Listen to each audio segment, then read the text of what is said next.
Hey everyone, and welcome back to Fine Print. Today, we start our new series, The Insider Files, where we explore the journeys of those individuals in history whose identities are often unknown. Each episode, we'll cover the life and missions of a spy who transformed the geopolitical landscapes of the regions in which they operated, and how their contributions altered global power dynamics in the years after their operations. On today's episode, we will be covering the life, journey, and legacy of Noor Inayat Khan, a British secret agent during World War II, and the first female wireless operator who supported the French resistance up till her execution in a Nazi concentration camp. Part 1. Quiet Beginnings. Noor Inayat Khan was born on January 1, 1914 in Moscow to an Indian Muslim father, Inayat Khan, and an American mother, Ora Ray Baker, and had 3 siblings. Noor's lineage on her father's side traced back to a family of nobles and musicians, and she was distantly related to Tipu Sultan, the Sultan of Mysore in India in the late 1700s. Her mother came from Albuquerque in the United States, where she met Noor's father. In the same year that Noor was born, the family moved from Moscow to London due to the outbreak of World War I. 6 years later, the family once again moved to Paris. Described as a quiet and dreamy person, Noor's childhood was plagued by the death of her father when she was just 13 years old, leading Noor to develop a sense of responsibility in her family early on. This early experience pushed Noor to study child psychology in Paris and involve herself in creative pursuits. Noor enjoyed to write, particularly poetry, and wrote children's books in English and French, which can be owed to her residence in both Britain and France in her childhood. As World War II began, France came under the control of Nazi Germany, and the family moved to Britain once again. Part 2. The Hidden Spark. Initially, Noor, along with her brother Vilayat, aspired to defeat the tyrannical uprising of the Nazis, not just in France, but throughout the continent.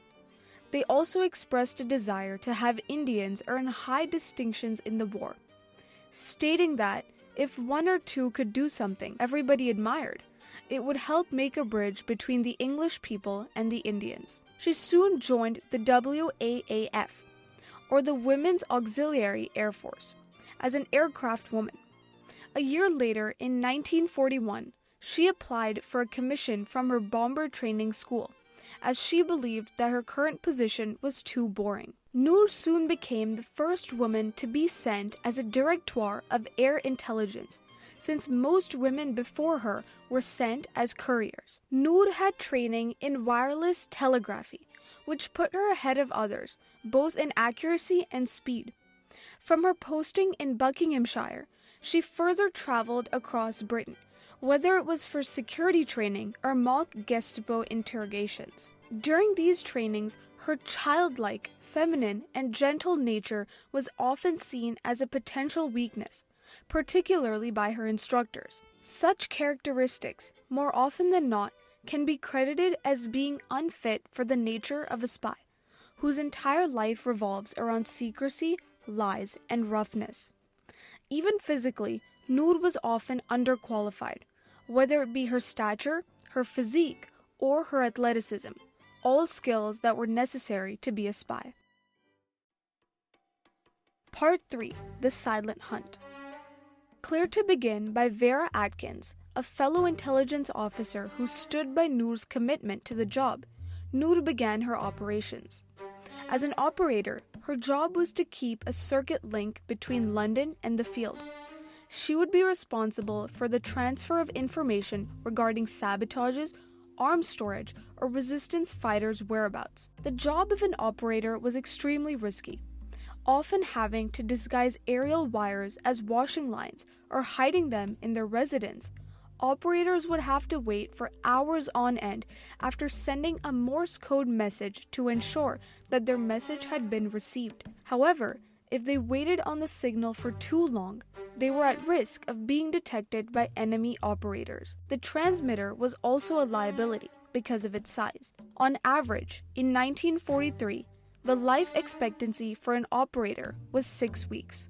Throughout her journey, Noor, despite being adept at her job, had one concern that caused her internal concern herself. Having had to lie to her mother about her job, Noor remained concerned about the state of her mother's mental health on the event that Noor was captured or found dead. Regardless of her perceived deficiencies, Noor's fluency in French, her expertise in wireless transmission, and her commitment to her work made her a leading candidate in Nazi-occupied France's resistance efforts. Under the cover of the name Madeleine, Noor would travel throughout France and meet other agents.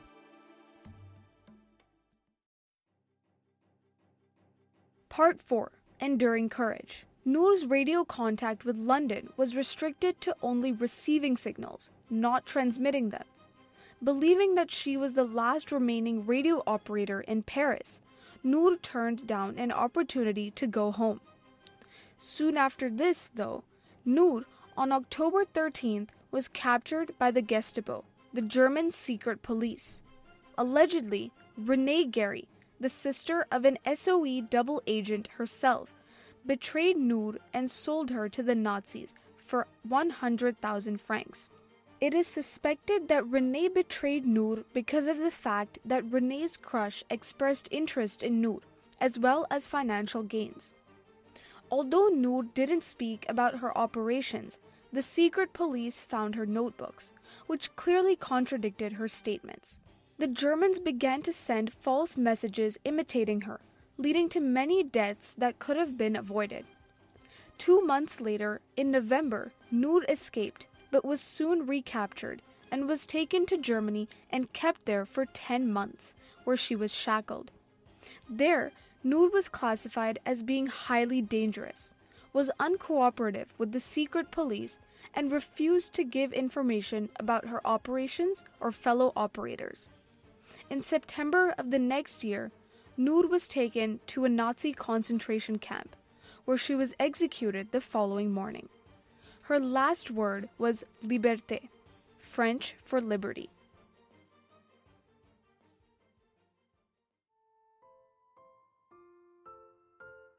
Part 5. Legacy. After her death, Noor Inayat Khan was awarded the George Cross, Britain's highest civilian gallantry award, as well as the French War Cross. A bronze bust was also created in her name in London, and she appeared in stamps issued by the Royal Mail, Britain's national mail service. Although Noor's contributions, like many other spies, have been forgotten in the history books, her contributions cannot be overlooked. Her coordination of supplies and support for French airmen ensured that the French resistance lived on. Never once did she betray her mission or her fellow counterparts, even after enduring months of torture and isolation. Her legacy lives on even today, like the many forgotten spies of our history.